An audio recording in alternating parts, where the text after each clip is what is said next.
Assalamu alaikum viewers and welcome back to my channel Study Law with Pushta. So we were discussing the topic of arrest without warrant, and in this video we are going to start from section 60 till section 67 of CRPC 1973. But before starting the discussion, I request you all to please subscribe to my channel and don't forget to press the bell icon for latest updates. Do share this video with your friends and don't forget to comment your feedback. So let's move towards the discussion. Starting from section 60. Section 60 basically deals with person arrested to be taken before magistrate or officer in charge of police station कि जिस बंदे को police officer arrest करता है उसको arrest करने के बाद या तो मैजिस्ट्रेट के सामने पेश किया जाएगा या पुलिस स्टेशन के इंचार्ज के सामने जो कि एसएचओ है उसके सामने पेश करना ज़रूरी है. So section 60 states that a police officer making an arrest without warrant, कोई भी पुलिस ऑफिसर जो विदाउट वारंट किसी बंदे को अरेस्ट कर रहा है, शेल यहाँ पर मैंडेटरी प्रोविजन है, शेल का वर्ड यूज हुआ है, कंपल्सरी है उस पुलिस ऑफिसर के लिए जो किसी बंदे को विदाउट वारंट अरेस्ट कर रहा है.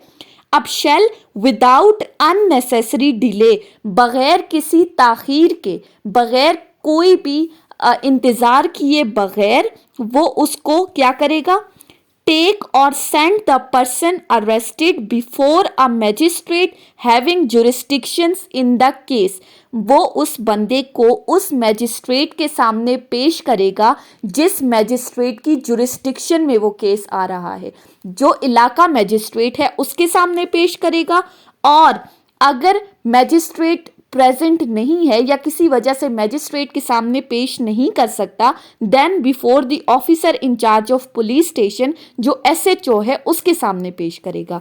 सिंपली सेक्शन 60 के अकॉर्डिंग अगर पुलिस ऑफिसर किसी बंदे को विदाउट वारंट अरेस्ट करती है तो उस पुलिस ऑफिसर के लिए कंपल्सरी है कि वो उस बंदे को बगैर किसी ताखीर के इलाका मैजिस्ट्रेट के सामने पेश करेगा. अगर इलाका मैजिस्ट्रेट नहीं है तो फिर उसके पुलिस स्टेशन के एसएचओ के सामने पेश करेगा. उसके बाद है सेक्शन 61. सेक्शन 61 सेक्शन 60 कोई इलेबोरेट कर रहा है. Person arrested not to be detained more than 24 hours, कि जिस बंदे को आपने अरेस्ट किया है उसको 24 आवर्स से ज़्यादा डिटेन नहीं कर सकते. अब सेक्शन 61 क्या कहता है, नो पुलिस ऑफिसर, कोई भी पुलिस ऑफिसर, किसी भी पुलिस ऑफिसर को ये इख्तियार नहीं दिया गया, नो पुलिस ऑफिसर शेल. अब ये भी मैंडेटरी प्रोविजन है, ये शेल का वर्ड आपने याद रखना है. Shall detained in custody a person arrested without warrant for a longer period, कोई भी पुलिस ऑफिसर जिसने किसी बंदे को विदाउट वारंट अरेस्ट किया है वो उस बंदे को अपनी कस्टडी में नहीं रखेगा लॉन्गर पीरियड के लिए. अब लॉन्गर पीरियड से मुराद क्या है कि 24 आवर्स से ज़्यादा उस बंदे को पुलिस ऑफिसर अपनी कस्टडी में नहीं रख सकता. विद इन 24 आवर्स आपने उसको मैजिस्ट्रेट के सामने पेश करना है. अगर किसी वजह से विद इन 24 आवर्स आप उसको मैजिस्ट्रेट के सामने पेश नहीं कर सके फिर आपने रीजंस बतानी है, और अगर आपकी रीजंस एक्सक्यूजेबल हैं तो ठीक है, अगर एक्सक्यूजेबल नहीं है तो फिर उस पुलिस ऑफिसर के खिलाफ एक्शन भी लिया जा सकता है. अब ये जो हमने बात की कि 24 आवर्स में ही पेश करना है, तो ये 24 आवर्स कहाँ से काउंट होंगे. पहली बात, अब इन 24 आवर्स को देखने से पहले एक बात मजीद याद रखनी है कि जिस मैजिस्ट्रेट के सामने पेश करना है वो मैजिस्ट्रेट डिसाइड करेगा कि आया इसको पुलिस कस्टडी में मजीद रखना है या इसको जुडिशियल रिमांड के लिए भेजना है. सो हम बात कर रहे थे 24 आवर्स की. 24 आवर्स काउंट होंगे the journey from the place of arrest to the magistrate's court, कि जिस जगह से उस बंदे को अरेस्ट किया है और उसको अरेस्ट करने के बाद मैजिस्ट्रेट के सामने पेश करने में के दरमियान में जितना भी टाइम है वो इन 24 आवर्स में काउंट होगा. सो सेक्शन 61 के अकॉर्डिंग कोई भी पुलिस ऑफिसर किसी भी बंदे को अरेस्ट करने के बाद अपनी कस्टडी में 24 आवर्स से ज़्यादा नहीं रखेगा. 24 आवर्स के अंदर अंदर उस अरेस्टेड पर्सन को मैजिस्ट्रेट के सामने पेश करना ज़रूरी है, उस मैजिस्ट्रेट के सामने जिसकी जुरिस्डिक्शन है, जिसके दायरा इख्तियार में ये केस हुआ है। उसके बाद आ जाते हैं सेक्शन 62 की तरफ। सेक्शन 62 बात करता है पुलिस टू रिपोर्ट एप्रीहेंशंस। अब यहां पर किस रिपोर्ट की बात की गई है? तो सेक्शन 62 को देखें तो सेक्शन कहता है officers in charge of police station, जो पुलिस स्टेशन का ऑफिसर इंचार्ज है, जो कंसर्न्ड एसएचओ है, शेल, ये भी मैंडेटरी प्रोविजन है, उसके लिए कंपलसरी है। क्या कंपलसरी है? शेल रिपोर्ट टू दी जिला नाजिम। वो किसको रिपोर्ट देगा? किसी अरेस्ट पर्सन को अरेस्ट करने के बाद उस अरेस्टेड पर्सन की रिपोर्ट देगा। पहली बार जिला नाजिम को, जो उस इलाके का है। Secondly district superintendent of police, जो डीएसपी है। And thirdly district public safety commission set up under police act 1861। ये officer in charge of police station इन तीनों बंदों को एक रिपोर्ट देगा उन बंदों के बारे में जिनको इसने विदाउट वारंट अरेस्ट किया है with in the limits of their stations. उस स्टेशन की हुदूद के अंदर जितने भी अरेस्टेड पर्सन है विदाउट वारंट, उनकी रिपोर्ट एसएचओ इन तीनों बंदों को देगा कि आया इन बंदों को बेल पर छोड़ा जा सकता है या नहीं। अब इसी सेक्शन में एक प्रोवाइजो दी गई है, provided that in application of this section to the district, किसी ऐसे डिस्ट्रिक्ट में where the local government elections have not been held, जहां पर लोकल इलेक्शंस अभी नहीं हुए, जिला नाजिम अपॉइंट नहीं हुआ, और द जिला Nazim has not assumed the charge of the office, या फिर जिला नाजिम ने अपने ऑफिस का चार्ज अभी तक नहीं लिया, अपनी पोजीशन का, then the district coordination officer in relation to such district shall be read as zila nazim. तो जिला नाजिम की एब्सेंस में आप रिपोर्ट किसको दोगे? डिस्ट्रिक्ट कोऑर्डिनेशन ऑफिसर को, ऐसे डिस्ट्रिक्ट्स में जहां पर अभी जिला नाजिम अपॉइंट नहीं हुआ, या अगर वो अपॉइंट हुआ है तो उसने अभी तक अपना चार्ज नहीं लिया, तो फिर डीसीओ को आप इन तमाम अरेस्टेड पर्सन की रिपोर्ट करोगे। अब इसी सेक्शन के अंदर मजीद एक प्रोवाइजो दी गई है, provided further that aforesaid proviso shall cease to have effect. जो हमने ऊपर प्रोवाइजो पढ़ी, उस प्रोवाइजो का तब तक कोई इफेक्ट नहीं होगा at the time when the local governments are elections are installed in the district, कि जहां पर लोकल इलेक्शंस हो चुके हैं और जिला नाजिम अपॉइंट हो गया है, तो फिर उसी जिला नाजिम को रिपोर्ट दी जाएगी, फिर डिस्ट्रिक्ट कोऑर्डिनेशन ऑफिसर को रिपोर्ट करने की जरूरत नहीं है।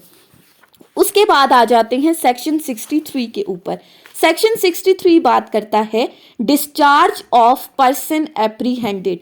अब यहां पर डिस्चार्ज की बात की गई है। So section 63 states that no person who has been arrested by a police officer, कोई भी ऐसा बंदा जिसको पुलिस ऑफिसर ने अरेस्ट किया है, शैल बी डिस्चार्ज, ये भी मैंडेटरी प्रोविजन है, उसको तब तक डिस्चार्ज नहीं किया जा सकता। यानी पुलिस ऑफिसर ने अगर किसी बंदे को अरेस्ट किया है तो वो बगैर वजह के उसको नहीं छोड़ सकते, एक्सेप्ट पहली बात ऑन हिज ऑन बॉन्ड, उससे बॉन्ड लेने के बाद, मचल के लेने के बाद, सेकेंडली और ऑन बेल, या फिर उसकी जमानत के ऊपर, उसकी बेल के ऊपर, और तीसरी बात under the special orders of magistrate. अगर मैजिस्ट्रेट का कोई ऑर्डर इस सिलसिले में आया है तो फिर पुलिस ऑफिसर उसको डिस्चार्ज कर सकता है। अदरवाइज इन तीन सर्कमस्टांसेस के अलावा, इन तीन सिचुएशंस के अलावा पुलिस ऑफिसर अरेस्टेड पर्सन को डिस्चार्ज नहीं कर सकता। याद रखने वाली बात है on his own bond, on bail, या thirdly special orders of magistrate. उसके बाद आ जाते हैं सेक्शन 64 के ऊपर। सेक्शन 64 बात करता है offence committed in magistrates presence. अगर मैजिस्ट्रेट की मौजूदगी में कोई ऑफेंस कमिट हो जाता है तो फिर क्या प्रोसीजर अप्लाई होगा? Section 64 states when any offence is committed in the presence of magistrate within the local limits of his jurisdiction, जब कोई ऑफेंस मैजिस्ट्रेट की मौजूदगी में उसके दायरा इख्तियार के अंदर, उसकी जुरिस्डिक्शंस के अंदर कमिट हुआ है, तो ऐसी सूरत में मैजिस्ट्रेट क्या करेगा?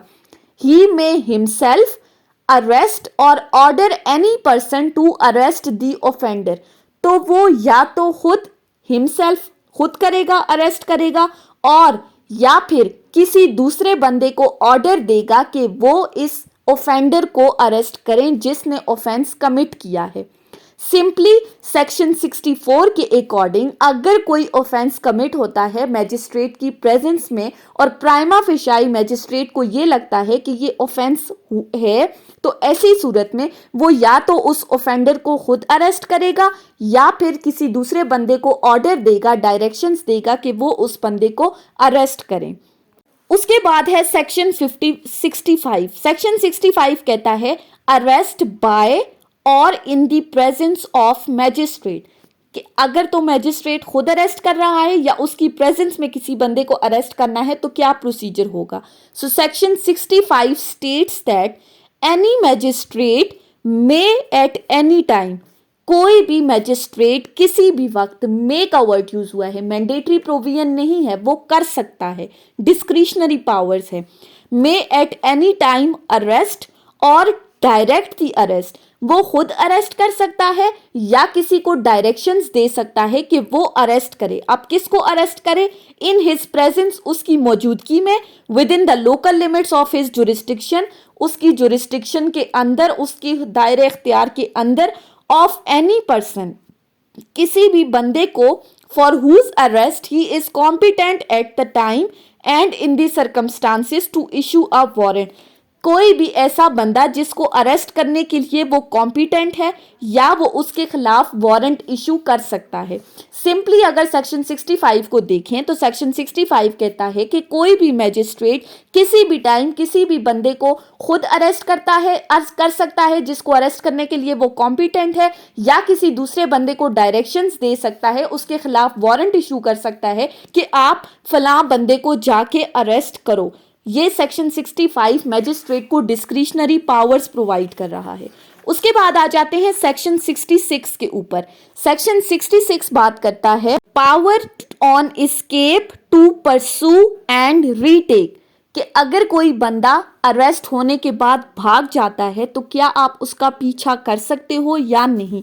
तो सेक्शन 66 कहता है if a person in lawful custody escapes, अगर कोई बंदा पुलिस की लॉफुल कस्टडी से भाग जाता है, जब पुलिस किसी बंदे को अरेस्ट कर देती है, उसकी कस्टडी अपने पास रखती है तो वो लॉफुल कस्टडी होती है।